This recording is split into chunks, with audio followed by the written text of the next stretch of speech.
Brad, it's often a question that's asked of coaches this time of the year, but what can we expect, or what can you promise your fans about the year ahead? Oh, well, you can promise what you always get from North Melbourne. That's, we expect a committed effort at the contest, and we expect our players to uphold what we think is the best culture in football. So, that's all we can promise. We can't promise what 17 other clubs are going to do. So, we'll just be making sure that we hold our end up. How satisfied have you been so far with the game so far, Brett? Oh, I think no matter who you are, you always think you can do a little bit better, and we're striving to make sure that the things that let us down last year we really improve on. So, but look, the health of our list is really good, so that's a huge positive compared to this time last year.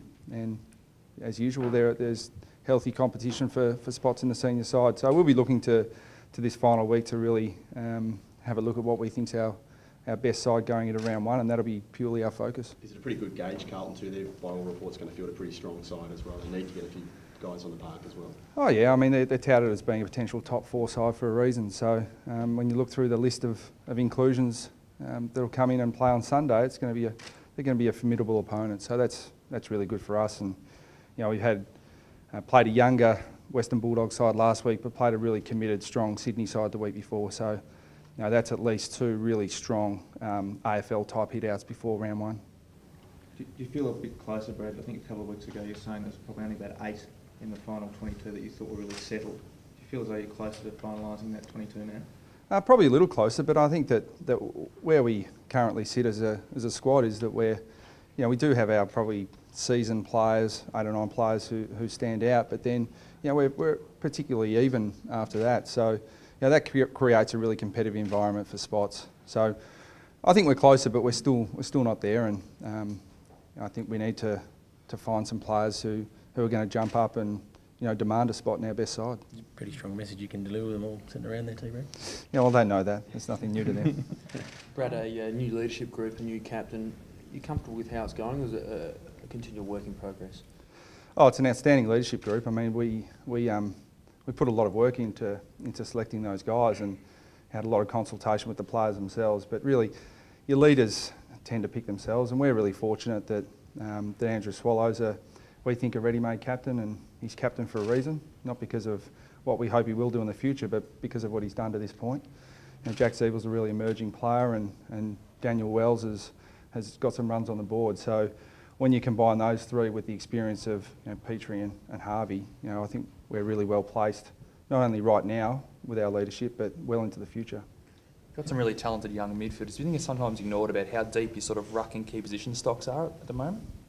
Oh, we got more key position players on our list than anyone else in the competition, so we're going okay there. Round 1, do you think speed versus Essendon will be the key? Oh, I think when you look at the puzzle that goes into winning the game, there are a lot of pieces. Speed's just one of them.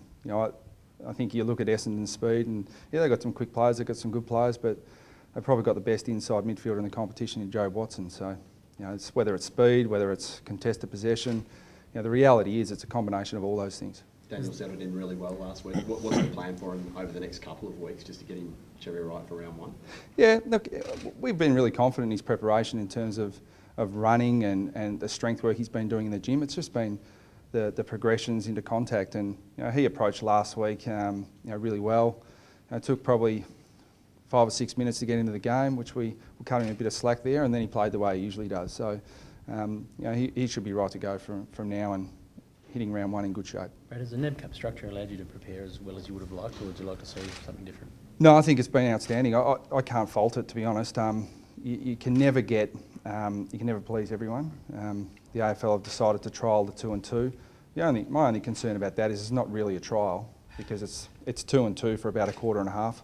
Then you substitute a player in, then you change about 11 players at half time, then you reactivate your subs. So it's not a trial in any way, shape or form. So apart from the first 40 or so minutes. So, but in terms of the flexibility, it's been great, because we've been able to play 29 players in each game. We can make 11 changes at half time. So we've got game time into all the players we wanted to, and we've also been able to have a look at what we think is pretty close to our best side. And what sort of opportunities do you reckon there are to skip up the ladder this year, because from what you've seen in the pre-season today? Well, I think we're going into probably the most competitive season in my time in footy. I think You look at the ladder from last year, and it's going to.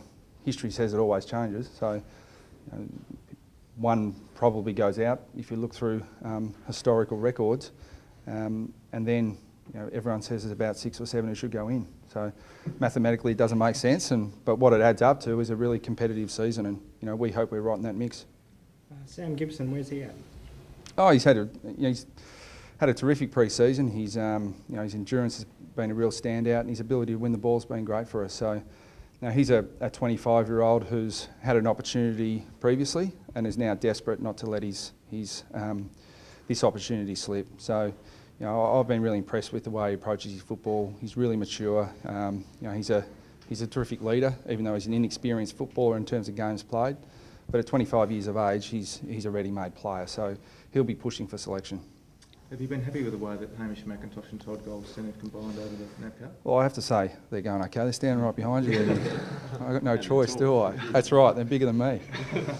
No, I've always maintained that I rate them as elite level ruckmen. So the bottom line is that if they're playing to their potential, they're both in our best side. So but they need to hold their end of the bargain up. If they're both competing and playing really well, they're in our best side.